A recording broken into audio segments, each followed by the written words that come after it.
Jó 42, a partir do versículo 10.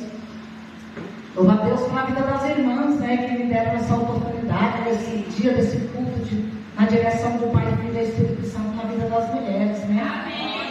E vou fazer o que o Senhor nos mandou fazer. Amém? Aleluia. Pode ficar sentado mesmo, irmão. Glória a Deus. Louvado seja o nome do Senhor. Essa cadeira está muito leve esse microfone. Jó 42, a partir do versículo 10. Minha Bíblia diz assim: a nova família de Jó. Aleluia. Hoje é um culto da família, né? Mas a irmã falou que era para mim falar sobre restauração. Eu fui orar, né? E eu passei a noite todinha sonhando e acordei com o Senhor falando Ageu 2:9. Ageu 2:9. A glória da segunda casa, que será maior do que a primeira. Aleluia. Está dando muita microfonia. Deixa eu ir aí. Vamos embora. Segura aqui, ó. Segura aqui, ó. Glória a Deus, aleluia.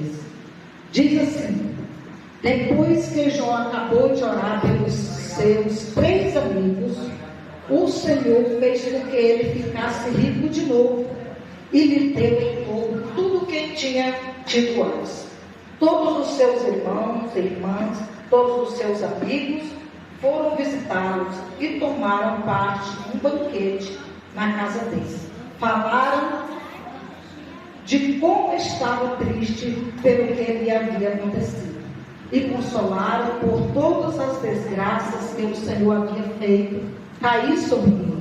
E cada um lhe deu dinheiro e um anel de ouro. E o Senhor abençoou a última parte da vida de Jó, mais do que a primeira. E ele chegou a ter 14.000 ovelhas, 100.000 camelos e 2.000 bois. Aleluia, Deus. Vou ficar aqui. E o Senhor abençoou. Aleluia, a Deus. Louvado última seja teu nome, parte da vida Senhor. de Jó, Glória a Deus. mais do que a primeira. Aleluia, Deus. Vamos crer que Deus é Deus de renovo. Aleluia, Deus. Que Deus é Deus de restituição. Glória a Deus. Que Deus é Deus que restaura. Deus é Deus que faz tudo novo na nossa vida. Aleluia. Faz tudo novo de novo na nossa vida. Eu sou prova viva disso. De como Deus é poderoso para fazer coisas novas na nossa vida. Aleluia. Mas aqui fala que Deus mudou em outras versões, virou o cativeiro de Jó quando ele estava orando pelos seus amigos.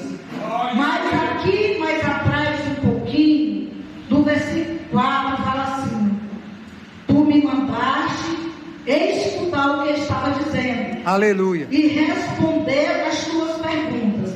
Antes eu te conhecia só por ele falar, mas agora eu te vejo com os meus próprios olhos. Por isso eu estou envergonhado. Aleluia. Porque diz: eu me arrependo sentado aqui no chão, num monte de Depois eu vou lá. Sabe o que eu entendo? Que Deus, ele virou a página da vida de Jó no momento em que Jó reconheceu. Igreja, a partir do momento que nós reconhecemos a nossa pequenez, a nossa fragilidade, a nossa fraqueza diante de Deus, porque a palavra de Deus fala aqui lá no capítulo 38 até no 42, um questionamento de Jó com Deus, porque muitas pessoas falam que Jó não murmurou, não questionou, mas quem lê Bíblia sabe que Jó chegou até a amaldiçoar o dia em que ele nasceu, porque, irmãos, o que Jó passou, eu tenho certeza que nenhum de nós daria conta de passar. Sim ou não? Sim, verdade. E a palavra de Deus fala que Jó, quem testificou da vida de Jó foi o próprio Deus. É um pouco assim, quando a gente vai meditar sobre a passagem da vida de Jó, a gente fica meio que confuso. Vamos ver se aí não está pegando não. Porque a Bíblia diz que o próprio Deus perguntou para Satanás: de onde Vamos ver se tu está vens? filmando não, porque Ele disse: está fora, está vendo ela não. vem de Não, passear o celular com não. ela. Isso. E Deus falou: tu viu o meu Dá o servo pé, Jó? roda o pé direto. Um homem íntegro, Ó, tu. um homem reto, Aí. um homem temente Tá bom. a mim, Tá bom. e se desvia do mal. Tu viu ele, Satanás? Aleluia. Foi o próprio Deus, sim ou não? que testificou de como Jó era um homem íntegro, um homem reto. Como a irmã falou aqui, nós somos servos do Senhor, mas nós não estamos imunes Aleluia. de passar pelas coisas que vêm sobre nós. Mesmo nós estamos nos caminhos do Senhor, fazendo tudo certo, fazendo tudo que agrada o coração de Deus, mesmo assim a Bíblia diz que nós não estamos imunes de vir uma avalanche de coisas sobre a minha vida e sobre a sua vida. Mas muitas das vezes essas coisas vêm sobre nós porque o próprio Deus é quem permite. Diga glória a Deus. Aleluia. Mas missionária, mas se eu estou fazendo tudo certo, por que Deus vai permitir essas coisas? Para ver o que é que tem dentro do seu coração. Para ver se você está servindo a Ele pelo que Ele já fez por você, por ter ido para aquela cruz, ou se você está servindo a Ele porque Ele te proporciona tudo. Tanto é que o próprio Satanás falou para Deus: realmente ele está se desviando do mal, ele está fazendo tudo, mas também tu tens cercado ele de tudo do bom e do melhor. Tu tens dado tudo para ele do bom e do melhor. Quem disse que Satanás não vai até a Deus e dizer para Deus tocar em nós? Ó, tu está vendo lá, tu está dizendo que é filho teu, que é esse, que é aquele, mas vai lá, toca nele para ver se ele continuará te servindo. Tira o carro dele para ver se ele vai continuar te adorando. Fecha uma porta de emprego dele para ver se ele vai continuar te adorando. Como Deus permitiu na vida do pastor Jorge, levou a esposa do pastor. Será que foi fácil para o pastor Jorge? E será que ainda é fácil para ele? Mas ele deixou de adorar a Deus por isso? Ele podia ter fechado as portas do templo, sim ou não? Sim. E ele disse: eu não vou mais adorar a Deus, não. Eu não vou mais pastorear, não, porque Deus, eu estava indo fazer a obra de Deus com minha esposa, e Deus quer que permite um acidente para que minha esposa vá se embora e eu fique só. Não vou mais adorar a Deus, não. Não é verdade? Sim ou não? Aleluia. Mas o que o pastor Jorge fez? Mesmo na dor, mesmo nas aflições, na angústia, ele continuou glorificando e exaltando o nome do Senhor. Aleluia. A palavra de Deus diz que o Senhor permitiu, falou: pois vai lá, Satanás, toca em tudo que é do meu filho, toca em tudo, tu só não vai ter poder de tirar a vida dele. Aleluia. Eu te dou autoridade para tu tocar em tudo. Satanás não é besta, que ele já se nós abrimos uma brecha, ele entra. Imagina Deus abrindo a porta, estou te mandando ali, sim ou não? Satanás começou a tocar primeiro nos filhos de Jó. É que no que mais dói, né, irmãos? Eu vejo assim, nós que somos mãe, quem é pai, quem é mãe, pode falar qualquer coisa da gente, pode fazer qualquer coisa com a gente, mas quando toca no filho da gente, Aleluia, Deus. parece que a dor é maior, não é verdade? Mas sabe o que eu entendo que a palavra de Deus fala que Jó, ele antes de acontecer essas coisas, olha que coisa tremenda, Jó, ele fazia sacrifício a Deus pelos seus filhos, porque ele dizia: certamente meus filhos estão lá se divertindo, pode ver que algum mal venha sobre eles e eu já vou fazer sacrifício por eles aqui. Jó sacrificava pelos seus filhos. Será que você tem feito algum sacrifício em favor da sua casa? Aleluia.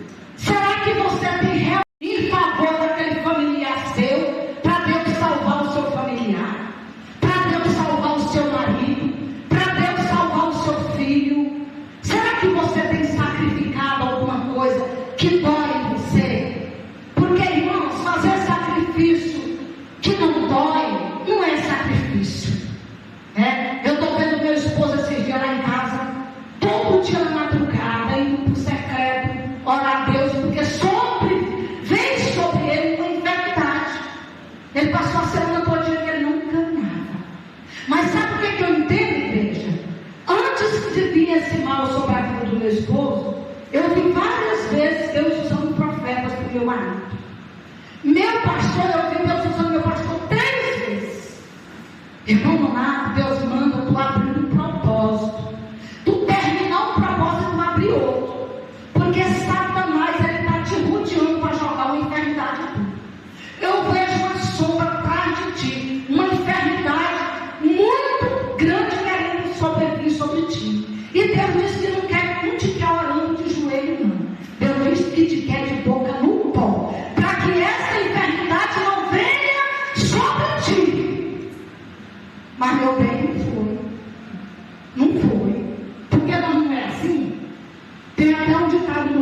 aí que o brasileiro só fecha as portas depois da casa roubada, não é? Eu chamava, meu bem, vamos, meu bem, não pode deixar que eu sei a hora de eu fazer meus propósitos. Eu vou fazer meus propósitos. Meu bem, você quer que eu vá para o monte com você? Nós vamos uma campanha no monte.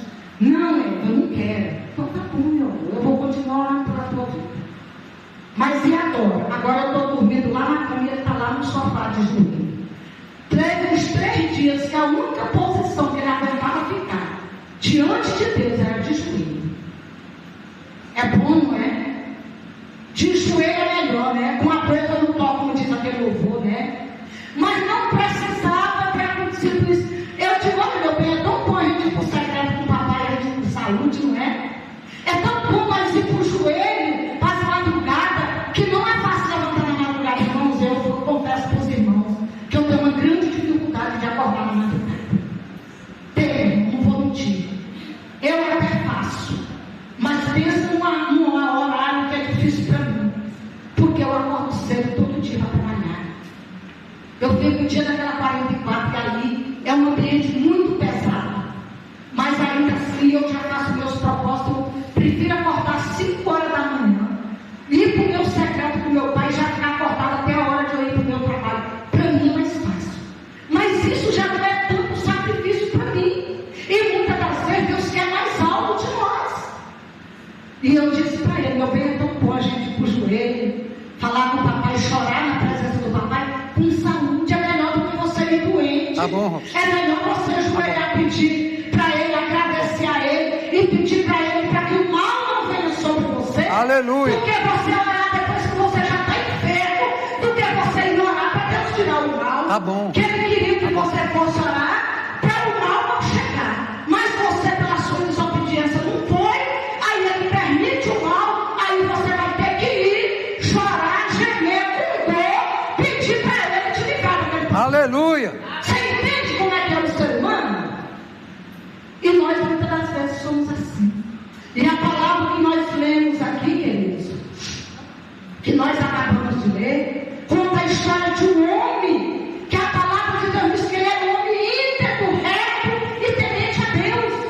Mas o dia mau chegou para ele. Como muitas das vezes chega o dia mau para você, chega o dia mau para mim. Essa semana foi uma semana difícil lá em casa. Era meu bem doente com a perna e eu gripava. Eu estou aqui, irmãos, eu estava ali orando e de repente deu uma dor de cabeça daqui para cá por baixo. Meu bem orou em mim hoje à tarde. Mas é uma gripe leve que traz mais dor de cabeça. De repente, aquela dor de cabeça vem tão forte que chega o suor pinga. E hoje eu deitava lá e não eu vou para a agenda, porque foi Deus que me levantou. Mas eu estou aqui pela graça, igreja, mas eu tenho certeza que antes de terminar este culto, Deus restaurou a minha saúde. Aleluia. Porque eu não estou aqui fazendo bonito para o homem, eu estou fazendo para Ele. Aleluia. E eu tenho convicção do Deus que me chamou. E quando Ele nos chama, igreja, Ele nos garante vitória. Aleluia. Glória a E Deus. essa palavra de Deus diz que o Senhor, Ele virou a página da vida de Jó. Quantas vezes Jó se achou sozinho, até a sua mulher, a Bíblia diz que virou as costas para ele. Irmãos, mas não estava fácil a vida de Jó. A Bíblia diz que Jó perdeu tudo, mas ele disse, eu não vi. Por ventre da minha mãe eu não vi, não vou voltar para a terra. Glória a Deus. Jó era um homem que ele tinha fé. Chegou um ponto dele ter apenas um cabo de telha para se coçar. Mas mesmo na sua angústia, teve um dia que ele disse, Senhor, eu amaldiçoo o dia que eu nasci, porque, irmão, não é fácil a luta daquela que aquele povo passou. Mas a Bíblia diz que ele suportou todo aquele processo. Porque aqui a Bíblia diz, no Jó 42, ele diz, eu bem sei os pensamentos que o Senhor pensa ao meu respeito. Ele diz, eu sei que nenhum dos teus planos podem ser frustrados. Eu sei que tu tudo podes fazer por mim. Ele fala aqui na palavra que ele tudo pode. Ele diz, mas eu achava que eu te conhecia. Sabe, irmãos, tem muitas das vezes que nós achamos que nós estamos arrebentando na presença do Senhor. Tem vezes que nós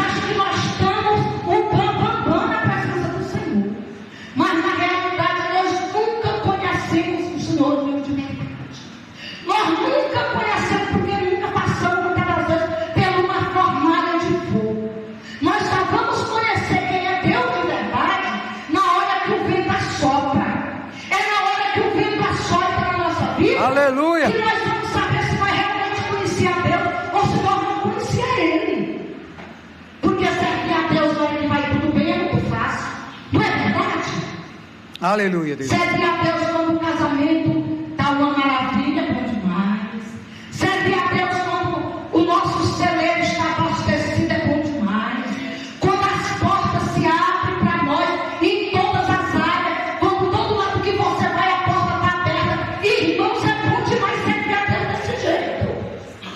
Como o Senhor teve lá em Deuteronômio 28, ele diz assim: eis que eu te provei, eu te tentei, te levei para o deserto para ver o que ele tinha no teu coração. Aleluia. Ele nos prova, irmãos. Ele testa o que ele tem dentro de nós. Tem pessoas que se perdem. Qualquer coisa que ele perde no bem material, ele já, eu não vou mais para a igreja, porque eu estou servindo a Deus. Estou indo para a igreja, estou servindo a Deus. Ei. E ele permitiu isso. Rob, sabe o que é isso? Pega água para Eva, tá bom? Está?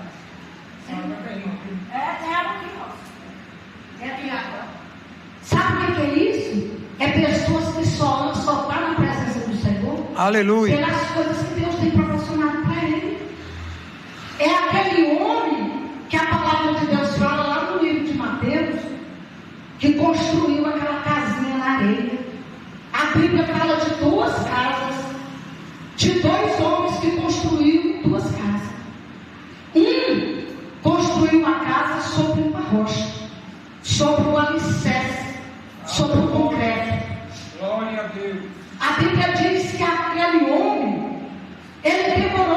Teve uma época que eu assisti um videozinho de um homem que construiu uma casa bem rapidinho na areia, e ele estava olhando para o outro que estava construindo a casa demorando e mancando para o homem que estava construindo a casa demoradamente. E ele construiu a casinha dele rapidinho ali na areia, bem rapidinho, na superfície. E enquanto o outro construiu uma casa, demorou, pôs um alicerce bem profundo, construiu ali aquela casa bem alicerçada. Mas aí chegou o tempo da ventania que veio sobre a vida dele.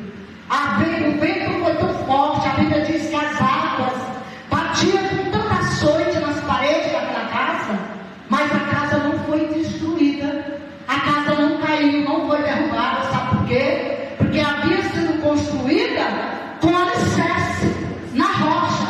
Antes de ser levantada essas paredes aqui, foi cavado bastante lá para baixo. Eu não sei quanto foi cavado, mas eu creio que uns 3 palmos para baixo, para poder colocar cimento, para colocar umas vigas de ferro, para poder segurar essas paredes aqui. Não foi só botar uma dobra ali e levantou essas paredes, porque ela não segurava. Ele constrói a sua vida cristã sem alicerce. Constrói ali no vale, no fogo, por exemplo, no fogo da emoção. Vem para a igreja hoje, aí ele não ora, aí ele não jejuma, ele não lê Bíblia, ele é aquele crente que, se ele estiver vendo alguém pregando uma heresia, ele dá, oh glória! Por quê? Porque ele não conhece Bíblia.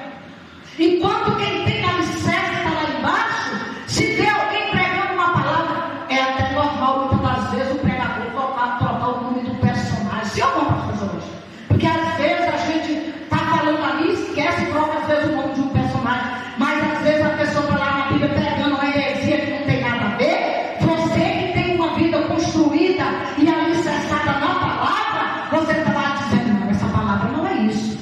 Isso aí não é desse jeito que esse pregador está falando. Você entendeu? Por quê? Porque você é um crente alicerçado na palavra.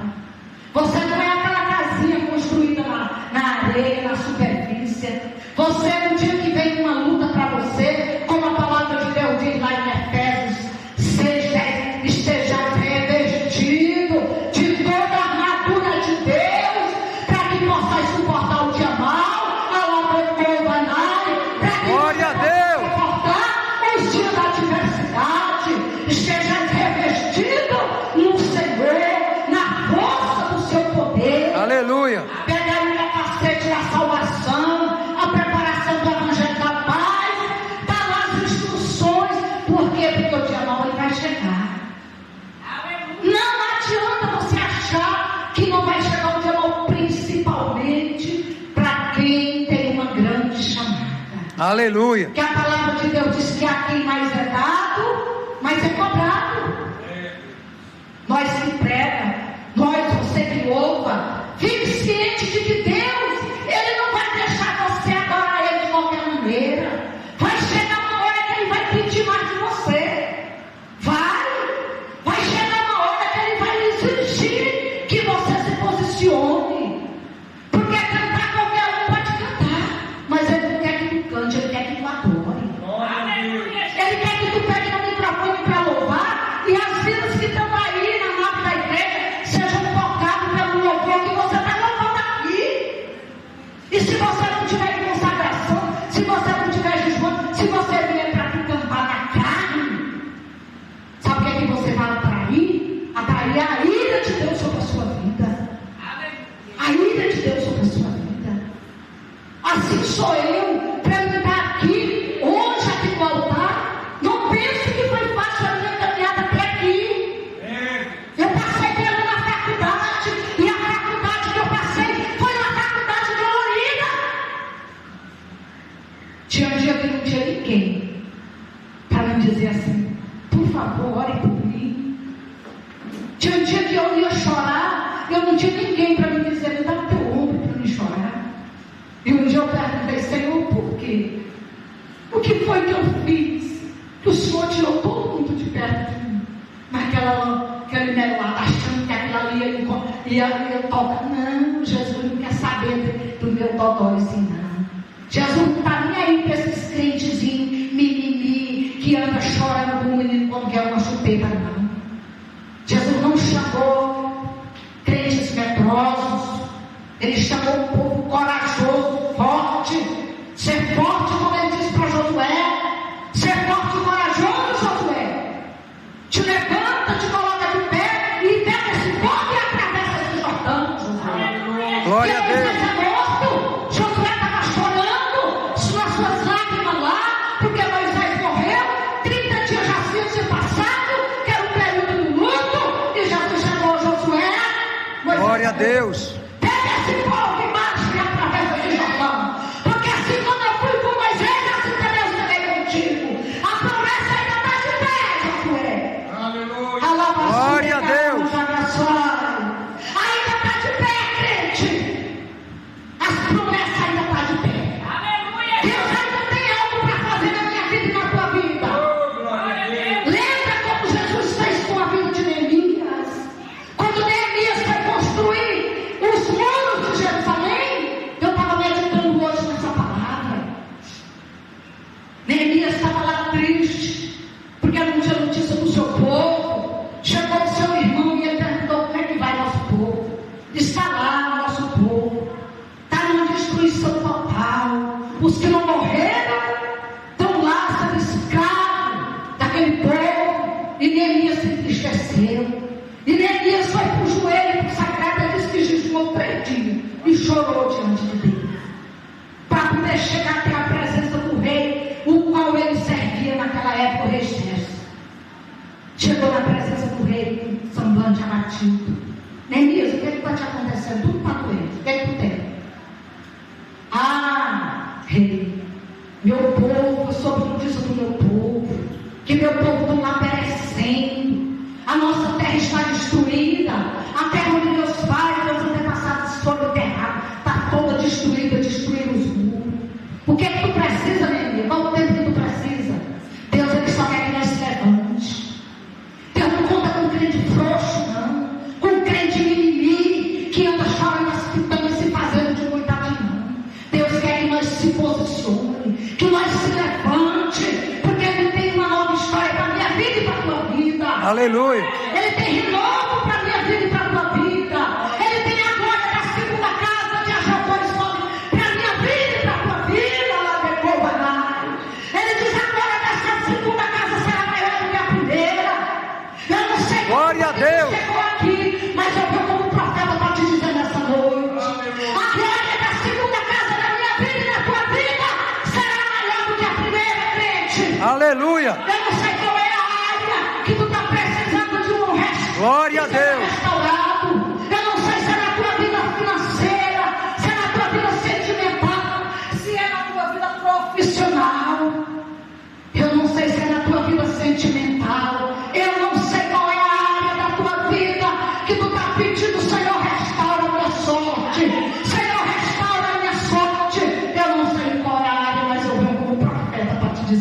Aleluia.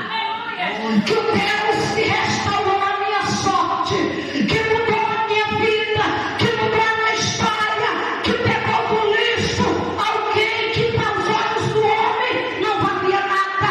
Ele pegou, ele quebrou, ele moeu, ele açoitou, mas ele fez um vaso novo na sua presença. Aleluia, Deus. Eu quero te dizer que ele está aqui nessa noite e ele manda te dizer: te levanta, te coloca de pé, te posiciona. Aleluia. Porque ele tem algo maior para fazer na tua vida.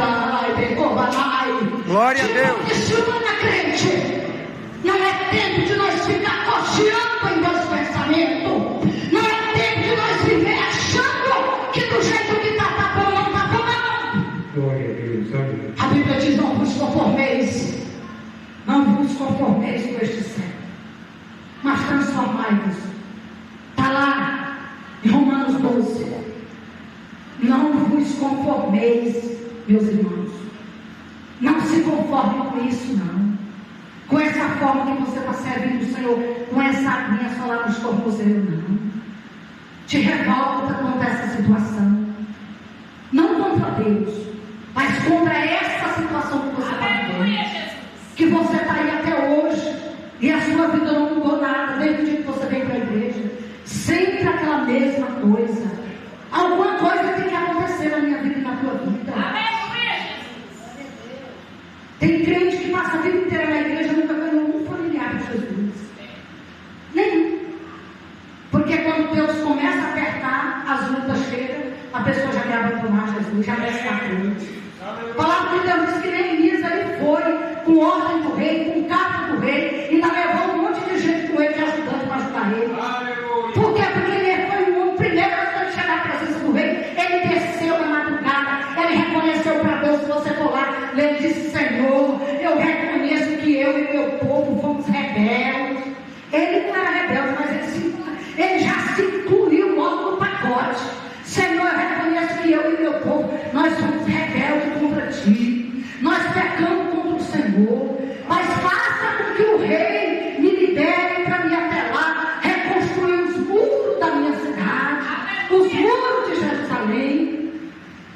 Quando Neemias chegou até o rei, ele recebeu não somente o aval do rei para ir, mas recebeu carta florestal, recebeu os homens para ajudar ele na travessia, recebeu carta para ele ficar lá o tempo que necessário fosse. Mas quando Neemias chegou lá, foi tudo fácil? Não foi não, meu querido. Porque na hora que Neemias se levantou para ele reconstruir os muros, até quem não conhecia Neemias se levantou contra ele. A Bíblia diz que lá se levantou Sanbalate de Tobias. Todos os dias aqueles homens perseguiam. Durante o tempo que Neemias estava construindo aquele muro, esses homens se levantaram contra ele. Tentaram fazer casinha para ele de todas as maneiras. Mas sabe o que ele mandava dizer? Diga para eles que eu não posso, não. Eu estou em uma grande obra, eu não posso descer. Glória a Deus. Eu não posso descer, eu estou em uma grande obra, eu não posso descer nessa obra que eu estou fazendo. Mas sabe o que muitos de nós faz? Na hora que o circo se fecha, na hora que Deus permite a situação, mas para a igreja não, está difícil demais. Não, Deus me livre. Piorou depois que eu fui para a igreja, piorou mesmo. Porque tu estava na escuridão, tu não estava vendo o que estava acontecendo em volta de ti. E a Bíblia diz que tudo que está na escuridão, que é trazido para a luz, torna-se claro, sim ou não? Então, aquela luz que tu passava lá no diabo, que fazia passar, tu não enxergava. No momento que tu veio aqui para a luz, a primeira coisa que foi tirada foi a venda com os teus olhos. Tu começou a ver as coisas diferentes. Ao Satanás, que não é besta, vem lá no teu ouvido, tá vendo? Depois que tu veio aqui dentro, mentira. Mentira do diabo. Mentira. E às vezes vai doer mesmo. Porque é como você vem cheio de carrapicho, cada carrapicho que o papai vai arrancar é uma dor que dói ali. Mas ele te limpando. Porque lá no céu não vai entrar sujeira. Lá no céu não vai entrar bagagem. E Deus, a palavra de Deus diz que Jó passou tudo o que passou. Porque Jó não conhecia Deus. Ele mesmo falou: eu te conhecia só de ouvir falar, mas hoje os meus próprios olhos te viram. Por quê? Por causa do questionamento que ele questionou com Deus lá atrás, de 38 até o 42, questionando com Deus, veio de coisa, Deus falando coisas e coisa para ele. Onde era que tu estava, Jó, quando eu construí o mundo? Onde era que tu estava quando eu segurei as nuvens na palma da minha mão? Onde era que tu estava na hora que eu te gerei no ventre da tua mãe? Onde era que tu estava? E Deus foi falando. E Jó não teve argumento para Deus, porque nós não temos argumento diante de Deus. aí Jó reconheceu que era pó, que era cinza, que era fraco, pecador, e que os olhos dele, ele só conhecia Deus, eu ouvi falar. Mas a partir daquele momento, de tudo que ele passou, do processo que ele passou, e que ele suportou o processo, ele disse: verdadeiramente hoje eu te conheço. Não ouvi falar, mas os meus olhos te veem. E a palavra de Deus diz que a partir do momento que Jó reconheceu, a Bíblia diz que ele orou pelos seus amigos, que eram amigos entre aspas, que estavam lá aperreando o juízo dele, achando que ele estava em pecado. Tu está assim, tu deve ter feito alguma coisa contra Deus, Jó. É claro que tu pecou contra Deus, é possível. E o próprio Deus disse que se virou contra os amigos de Jó, mandou que Jó orasse por eles e fizesse sacrifício por eles, para que Deus não castigasse eles. E ao que Deus fez? Virou a página da vida de Jó. A Bíblia diz que a vida de Jó foi não sei quantas vezes mais rico. Em tudo Jó teve em dobro, em triplo, tudo que ele tinha, que ele antes possuía. Depois que Deus fez a grande obra na vida de Jó, e Deus vai fazer na minha vida, vai fazer na sua vida. Aleluia. No momento que Deus te colocar na Glória a crença para doer, para tirar azeite e tu suportar o processo sem sair do lugar, Ele vai mudar a página da tua vida. E eu fecho aqui dizendo que a glória da segunda casa de Ageu 2:9 vai ser maior do que a primeira. Aleluia, Deus. E eu convido o diácono para vir louvar.